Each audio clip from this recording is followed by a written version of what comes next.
de redresser le dossier ni l'intérêt de votre dossier, mais de vous assurer que votre ceinture soit attachée. Et voilà, on vient de se taper 18 heures de voyage, dont 12 heures de vol Paris-Tana. 12 heures assis, je ne suis pas mécontent d'arriver. Je m'appelle Fred. Dans ma société, je suis responsable de la communication. Et c'est à ce titre que je me rends à Madagascar, comme témoin de notre partenariat avec Graines de Vie. Et l'homme au chapeau devant moi, c'est Frédéric Debouche. On est impatient de te voir demain. Et puis on passe une semaine ensemble, hein. Je pense qu'après 5 jours, tu vas m'amener à l'aéroport en disant on en aura le bol, hein, on te ramène. Hein. Comme d'habitude. Hein. Tout va bien Gérard? J'espère voir ta petite tête derrière la fenêtre quand j'atterris. Fredo a créé Graines de Vie en 2009. Ses inquiétudes pour la planète ont fini par le mener à Madagascar, où une grande partie des forêts étaient brûlées. Il y crée des pépinières afin d'aider les Malgaches à reboiser le plus d'hectares possible. Ici, on est dans la pépinière de Tana, la capitale. La plus grosse. 500 000 plants d'arbres chaque année. C'est la plus grosse que nous ayons à Madagascar et ça doit être une des plus grandes pépinières d'ONG en Afrique. Pendant 2 semaines, j'ai suivi Fredo à la rencontre des Malgaches préoccupés par la déforestation de leur île. Ils sont loin d'être majoritaires, mais ceux qui travaillent pour Graines de Vie sont d'autant plus motivés. Parmi eux, Gérard. Au moment de sa rencontre avec Fredo, Gérard était guide touristique. Il s'est lancé dans l'aventure sans vraiment savoir où ça le mènerait. Aujourd'hui, il est directeur général de Graines de Vie à Madagascar. Il organise la gestion de 85 pépinières qui emploient 500 ouvrières. Dès le premier jour, on a enchaîné les déplacements, surtout dans le nord-est de l'île. On a traversé des villes, des villages, des campagnes, des forêts. Fredo vient à Madagascar tous les 3 mois. Du coup, pour faire avancer les projets, avec Gérard, c'est non-stop. Il ne s'arrête que quand il tombe. Et encore, parce qu'en fait, Fredo ne s'interrompt jamais. Il assène son discours à tout instant, prêt à convaincre chaque personne qu'il croise. Tout ici, c'était de la forêt avant. Madagascar n'était qu'une forêt. Et il reste maintenant 5 à 10%. Donc ils brûlent toutes les montagnes parce qu'ils n'ont pas assez de terrain plat. Ici, c'est très montagneux. Et donc maintenant, il ne reste plus qu'un substrat forestier, mais vraiment pauvre, et dont on ne sait plus rien faire. Ils replantent sur le sol brûlé du maïs ou du riz. Mais depuis quelques années, ça ne donne plus aucune production. Mais ils continuent à le faire en se disant peut-être que l'année prochaine, ça va marcher. Et donc tout ce territoire, toutes ces collines sont brûlées pour rien du tout.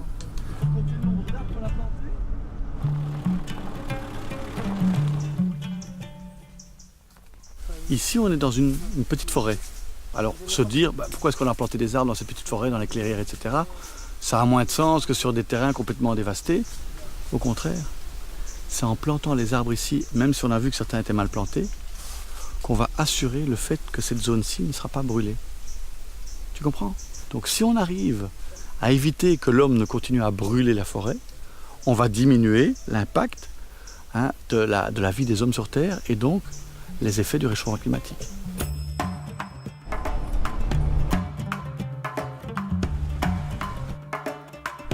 Un des objectifs essentiels de ces déplacements, c'est de sensibiliser les Malgaches.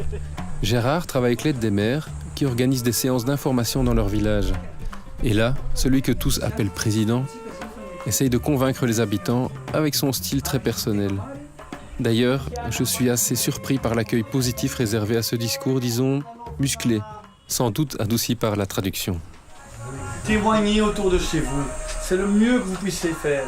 Expliquez dans le village, accompagnez les membres de Graines de Vie quand on va sensibiliser. Et dites-leur, j'ai un terrain abrupt, j'ai planté à 15 ans, et le terrain que j'ai en bas est devenu plus fertile. Vous voulez du riz, les peu de gens qui ont des terrains fertiles en bas, si vous brûlez tout ce qu'il y a en haut, pas de riz, pas d'eau. La nature, c'est un ensemble. Si tu veux stopper les brûlis à Madagascar, il faut 3 choses. Il faut sensibiliser les gens, leur donner une alternative, et il faut de la répression pour ceux qui ne veulent pas comprendre. Graines de Vie, nous on s'occupe de la sensibilisation et de leur donner une alternative. Il faut de la sensibilisation, il faut donner une alternative à la population et il faut de la répression. Si vous n'avez pas ces trois choses-là, vous n'y arriverez pas. Je me suis retrouvé un après-midi dans une réunion officielle avec des responsables locaux. Frédéric Debouche était face à un chef de district, un homme qui régente quand même la vie quotidienne de 150 000 personnes. Eh bien, Fredo ne se gêne absolument pas pour leur dire ce qu'ils doivent faire, où, quand et comment. Et tout le monde acquiesce, y compris les chefs de la police et de la gendarmerie. Donc, chacun agit pour que la fois prochaine, quand on se revoit, on ne soit pas au même stade. Que chacun puisse dire « Ah, on a fait la réunion dans les écoles. Ah, j'ai envoyé Fukuntan, j'ai reçu des réponses. Ah, on essaye maintenant d'abord de motiver nos gendarmes et nos policiers. » On a photocopié. On va le remettre dans les arbres, Gérard. Tu l'aides à traverser avant qu'il se fasse écraser. Ça, c'est pas Oh, ouais. Parce qu'il a des griffes. Hein. Vraiment... il a des griffes vraiment. Ouais. Viens mon pote. Allez,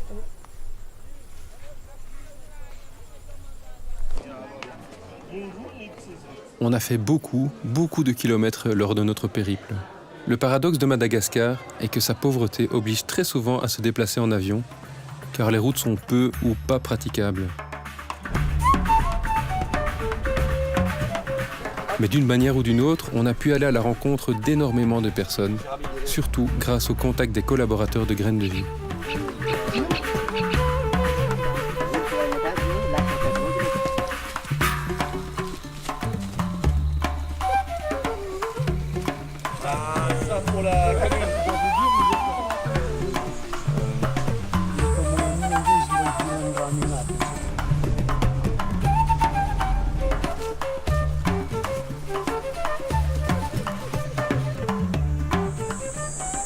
Nous sommes dans une des premières forêts Graines de Vie. Ces arbres-ci sont de 2012. Tous ceux qui sont là, tout ce petit bois-là, c'est Graines de Vie.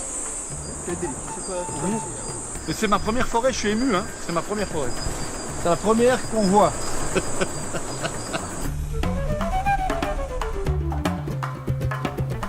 Il n'y avait rien avant. C'était nu.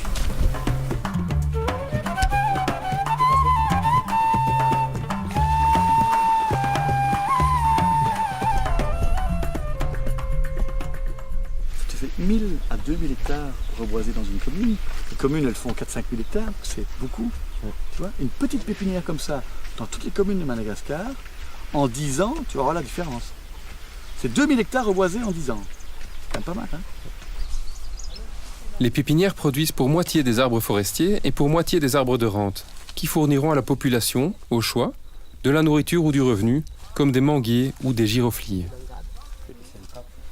Ici, dans la pépinière, on va planter aujourd'hui les dernières plantes de la saison. Ce sont même des plantes qui sont là depuis 1 an. Et donc, on a fait venir une association de femmes qui va aller les planter sur le terrain. J'enlève le pantalon. Et puis hop dans le trou.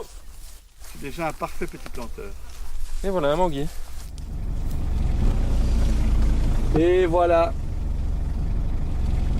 C'est que le début, hein. Regarde ici, tous les petits arbres qui poussent. Tu vois, c'est pas encore impressionnant, mais il y en a des milliers, des milliers, des milliers, des milliers, des milliers. Tu reviens ici dans 10 ans, tu vois plus l'herbe. Tu vois avec des arbres. Les gens ne brûlent plus. Et donc, comme ils ne brûlent plus, les arbres du voyageur se sont installés. Dans les bas, il y a une forêt naturelle qui commence. Et donc là, déjà, rien qu'en ne brûlant plus, tu reconstitues naturellement une forêt. Les déplacements de Fredo à Madagascar lui permettent de se pencher sur la communication, qui est essentielle pour convaincre de la pertinence de ses objectifs. Merci les gars. C'est ce que vous voulez, quand vous voulez. L'objectif de l'ONG Graines de Vie, c'est de mener une action positive pour la planète, planter des arbres. Ça suffit ou il faut que je sois un peu plus long? La longueur, c'est bien. Voilà, nous sommes au milieu des 4 millions d'arbres plantés par Graines de Vie depuis 2009, grâce au soutien financier de nos nombreux éco-partenaires. Elle est nulle celle-là. Grâce au support financier de tous nos éco-partenaires. Les bras, ça va? Fais-le un peu plus naturel. Et voilà, nous sommes au milieu des 4 millions d'arbres plantés par Graines de Vie grâce au soutien financier de nos nombreux éco-partenaires. Oui, mais ça va, on l'a vu, Fabrice, c'est bien. Donc je vois qu'à Antala, vous avez dépassé le quota. Vous et Mar, vous êtes dans le quota à peu près. Andap un petit peu en dessous. Ce qu'on fait change complètement votre région. On ne sait plus traverser un chef-lieu de district sans avoir plein de gens. Hey, je veux des arbres, hey, je voudrais des arbres, hey, je veux des arbres. Quand ils planteront des arbres partout, ils n'auront plus envie de brûler la forêt. Alors moi j'ai rencontré Frédéric en 2010 et il m'a parlé de son projet à Madagascar de reboiser la forêt. Il m'a expliqué la culture sur brûlis, je ne connaissais pas du tout. Et j'ai trouvé son projet splendide, c'était magnifique. On est là depuis samedi, on a déjà vu beaucoup de pépinières, on a vu quelques sites de plantation aussi, on a vu des villages, on a vu des ouvrières dans les pépinières. Le plus important, c'est votre motivation dans les pépinières, d'aller faire la sensibilisation chez les gens, dans les populations, pour qu'ils arrêtent la culture sur brûlis et qu'ils replantent. Et ça, vous le faites d'une manière magnifique. Donc je voulais vous féliciter et je suis très content d'avoir pu découvrir ça sur place. Merci à vous. Merci. Ça mérite quand même.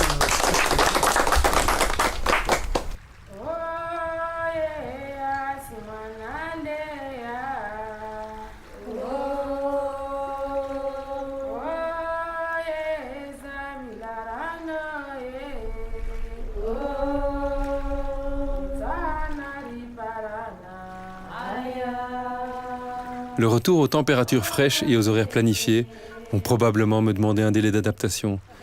Mais les belles rencontres humaines et la découverte d'un pays magnifique, même très déboisé, valaient bien cela. Car j'ai eu le privilège d'être témoin des projets que Graines de Vie développe. J'ai pu voir tout au long de notre périple que leur impact écologique et social est bien réel. Je sais que les ambitions de Frédéric Debouche et de tous ses collaborateurs n'ont comme limite que le reboisement total de la Grande Île et qu'il nous faudra les soutenir dans cette aventure avec beaucoup de détermination.